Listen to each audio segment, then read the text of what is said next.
All right, so get ready because we're going to do a deep dive. Yeah. And it's a story that's going to make you question everything you thought you knew about love and loyalty and what's the price of a glamorous lifestyle. Ooh. We're talking about Charlotte Lindstrom and Stephen Spaliviero, Okay. a case that really rocked Sydney back in 2007. Wow.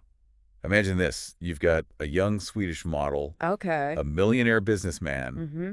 a secret drug empire hiding right in plain sight. Oh, my goodness. Our sources for this deep dive, we've got excerpts from Wikipedia on what's known as the 2007 Hitman case, Okay. and we've got some other summaries that really bring this twisted tale to life. It's fascinating how this picture-perfect couple ends up in all this crime and deceit. Exactly. It's like something out of a movie. It all starts with Charlotte's arrest. Okay. Really a dramatic fall from grace Right, for yeah. someone who seemed to have it all. Yeah. I mean, picture her 20 years old, Mhm. fresh-faced model, Yeah. working at Sydney's most exclusive nightclub hemisphere. We're talking VIP clientele champagne flowing like water. Sounds nice. It was the epicenter of nightlife in Sydney. And this is where she meets Stephen Spaliviero, right? Yes, this is where they meet. Okay. And he was older, quite a bit older, actually. Oh, really? And presenting himself as this successful entrepreneur. So like the perfect catch. Yeah, like someone who could sweep you off your feet. Oh, wow. But this wasn't your average May-December romance. Okay.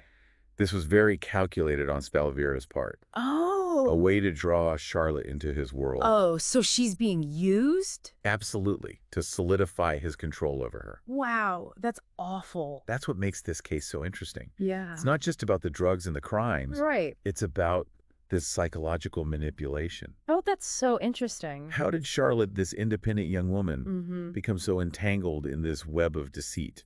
It's a good question, yeah. You have to remember the power dynamics. Yeah. Spaliviero was a master manipulator. Like a Svengali. Yes, and think about it. He isolates her from her friends and family. Oh, no. He showers her with all these expensive gifts. Oh, wow. Creates this illusion of a perfect life together. Right.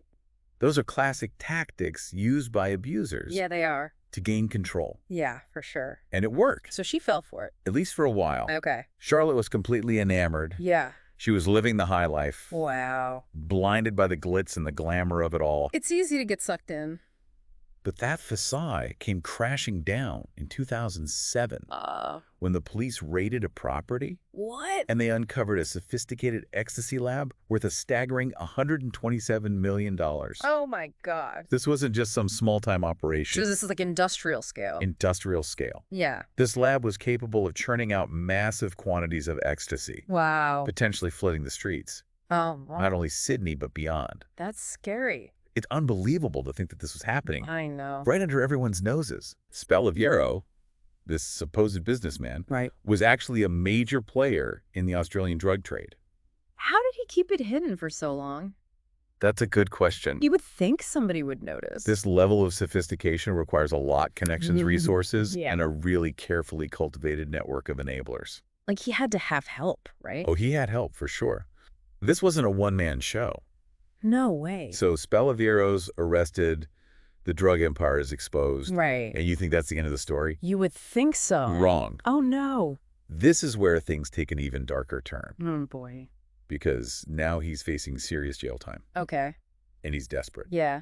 So from behind bars, Oh. Spaliviero starts hatching a plan Oh, no. to silence the witnesses, To get rid of them. eliminate the threat at its source. Wow, that's cold. And this is where Charlotte's role becomes truly chilling. Oh, no. She doesn't just know about the plot, So she's in on it. she actively participates. She does. Think about the pressure she must have been under.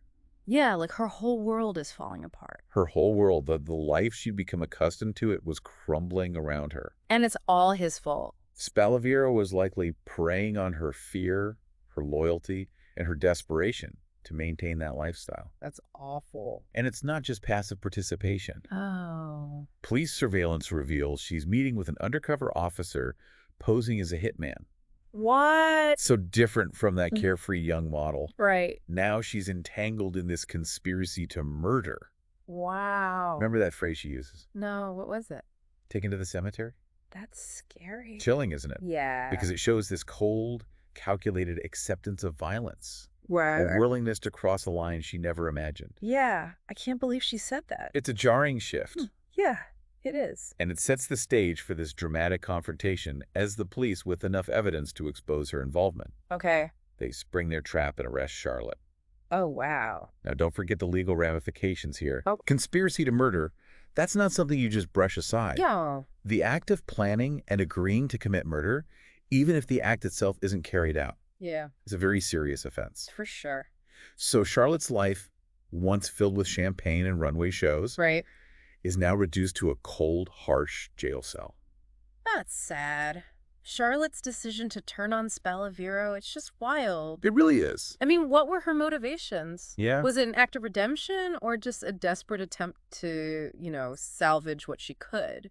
It's so hard to know for sure what was going on in her mind. Yeah. On the one hand, she was so deeply entangled in Spaliviero's world, Right. complicit in all his schemes. Yeah. But then on the other, she ultimately chose to break free and provide this crucial evidence that helped bring him down. I guess so. And the impact of her testimony can't be underestimated. No, it really can't. She didn't just confirm Spaliviero's involvement. Right.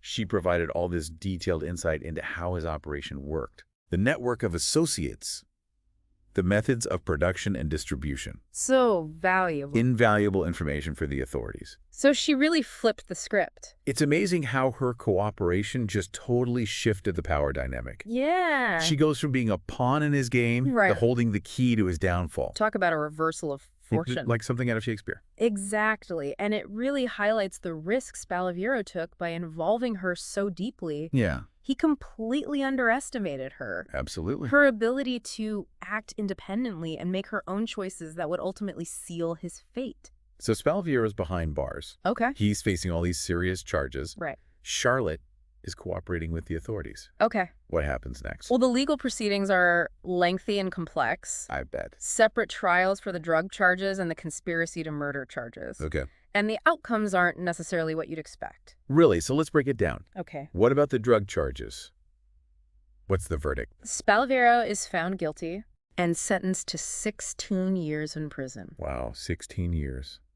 A long time. It really reflects the scale and sophistication of his operation. Yeah, it does. A major victory for the prosecution. For sure. Clear message that organized crime won't be tolerated. Exactly. But what about the murder for hire plot? Mm-hmm. With Charlotte's testimony, you'd think it'd be a slam dunk. Yeah, I would think so. Surprisingly, it wasn't. Really? Despite her detailed account Mm-hmm.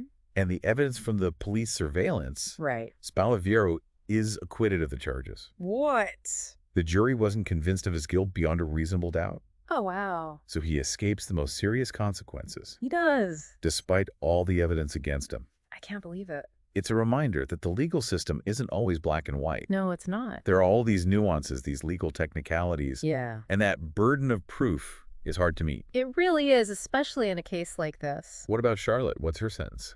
She's initially sentenced to 4 years, which is later increased to 4 years and 9 months. Still a lot shorter than Spaliviero's, Yeah. reflecting her cooperation Right. and the role she played in bringing him down. Mm-hmm.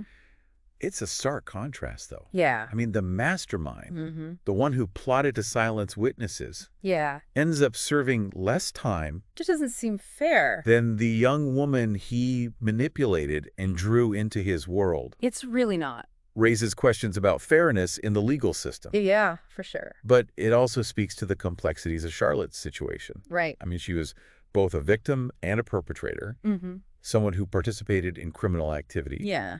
but also helped to dismantle it. It's complicated. So what happens to Charlotte after she serves her time? She's deported back to Sweden, Oh, wow. trying to rebuild her life far away from the spotlight Yeah. and the trauma of her Sydney experience. It makes you wonder about the psychological impact. Yeah. I mean, she went from a life of luxury Right. to facing the harsh realities of prison. Reports say she struggled with anorexia while she was incarcerated, Really? a condition often linked to intense stress and trauma.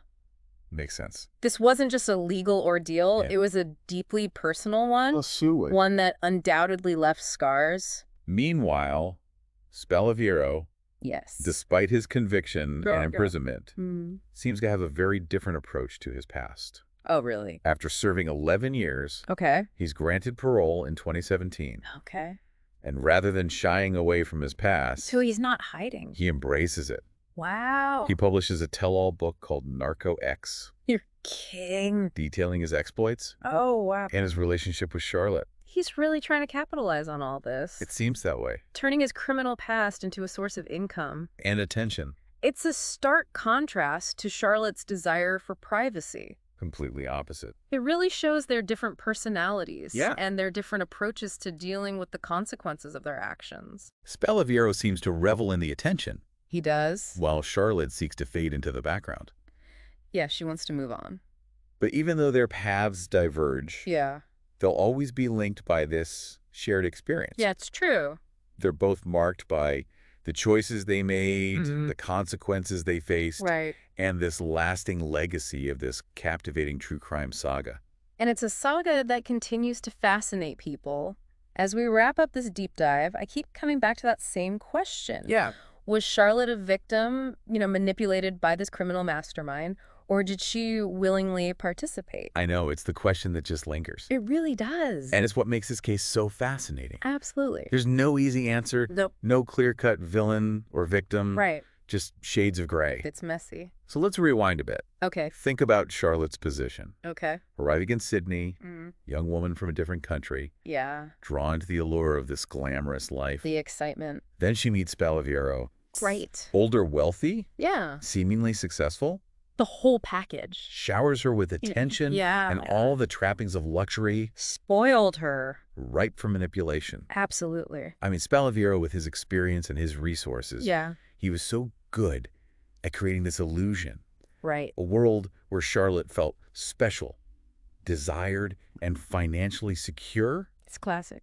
Classic coercive tactics. Yeah. Love bombing, Mm-hmm. isolation from her support network, Right. financial dependence. It's all there. He basically crafted this gilded cage, You did. made her believe she had everything she wanted, And took away her independence. subtly eroding her autonomy. And this kind of manipulation is so insidious. I know. It's not always about threats or violence. No. It's about slowly breaking someone down. Yeah. Making them doubt their own judgment. Right. Making them rely on the manipulator. And that's what happened. Yeah, it did. It led her down this dangerous path. Mm-hmm. She became complicit, participating in the plot to silence witnesses. Very. It's a reminder of how easily someone can be drawn into this world Yeah. under the influence of a master manipulator. But then we see this shift. Right, this big shift. She decides to cooperate, Yeah. facing a long prison sentence. It's a pivotal moment. It is. This flicker of self-awareness. Right. Realizing that she'd been pulled into something really wrong Right. and needed to get out. Break free.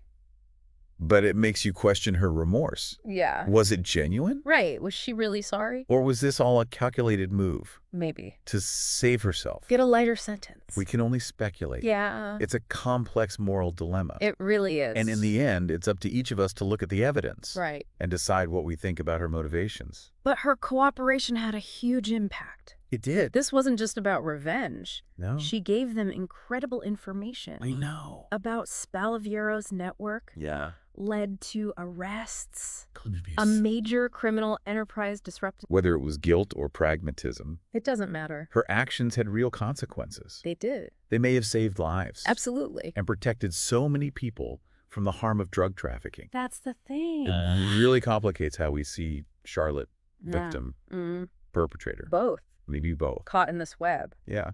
But ultimately, she made a choice to do the right thing. However flawed that choice might have been. I think that's the biggest takeaway. It really is. There are no easy answers here. Nope. No simple categories. Right. This is a story about good and evil,